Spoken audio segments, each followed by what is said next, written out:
Hi everyone, it's Andrew McCarthy, the Urban Baby. I'm on the top of the Southside Hills this evening looking over the harbour of St. John's.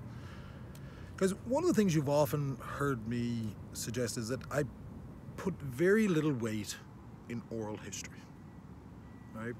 You can tell stories all you want, and the unfortunate thing about stories is that of course they're stories, and we're trying to capture somebody's attention, and just like today's modern media, we have a tendency to sensationalize the details.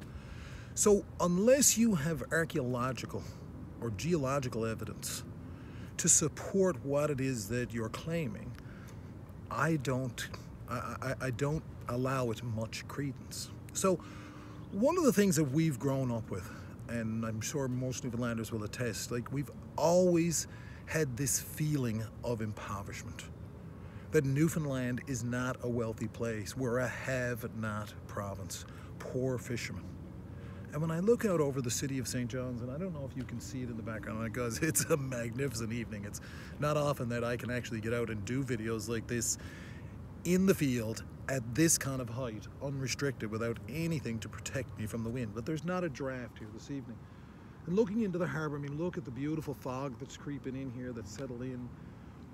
Look at the architecture, right? There are 14 churches right there in the core of the St. John city. 4 of them are cathedrals. One of them is a basilica.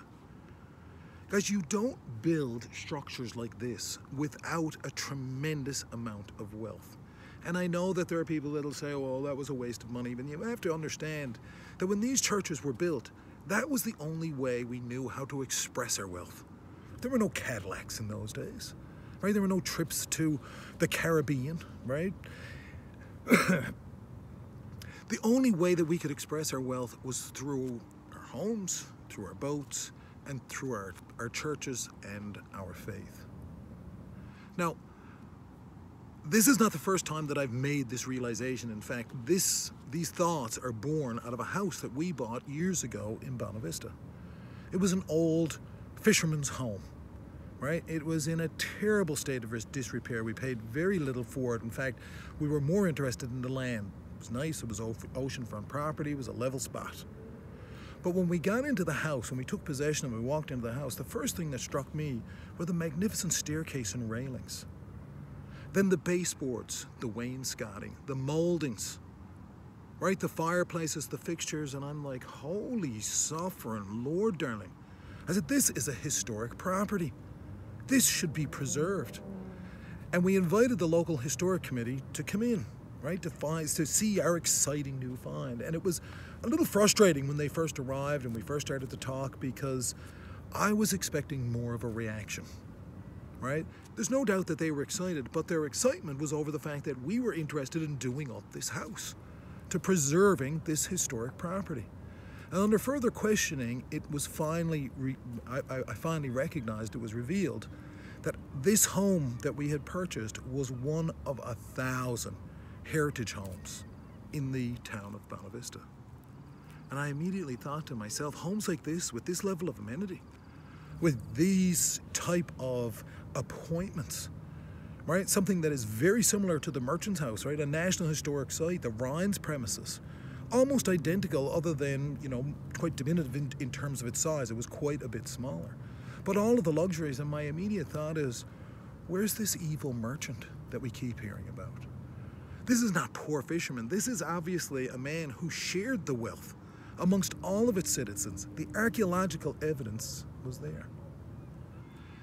Later, I was sharing this story, these observations, with the skipper of a boat here in St. John's. And his reaction when I spoke, I'll tell you something, Sonny. He said the only one that made any money in the Newfoundland fishery was the merchant.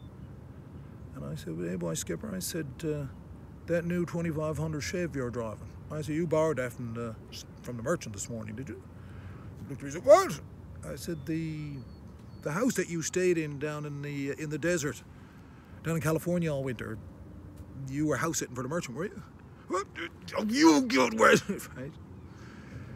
Guys, we have to recognize, we have to acknowledge, we have to accept the fact that this is an extraordinary place. a place of tremendous wealth that historically has provided so much for the people of Newfoundland. Don't ever allow, I'm not going to say it, don't ever allow anybody to have you believe that you are anything less than one of the greatest Canadians that ever was a part of this country. Guys, I'm Andrew McCarthy. I'm the Urban Bayman. I hope you're enjoying these videos. I hope it makes you think a little bit differently. I hope you're sharing these, right? I think everybody needs to hear this. We need to feel confident and secure going forward into our future. We're facing hard times, but we can get through this. I ask you to subscribe to our channel. I thank you for watching, and I look forward to seeing your comments in this video. Thank you.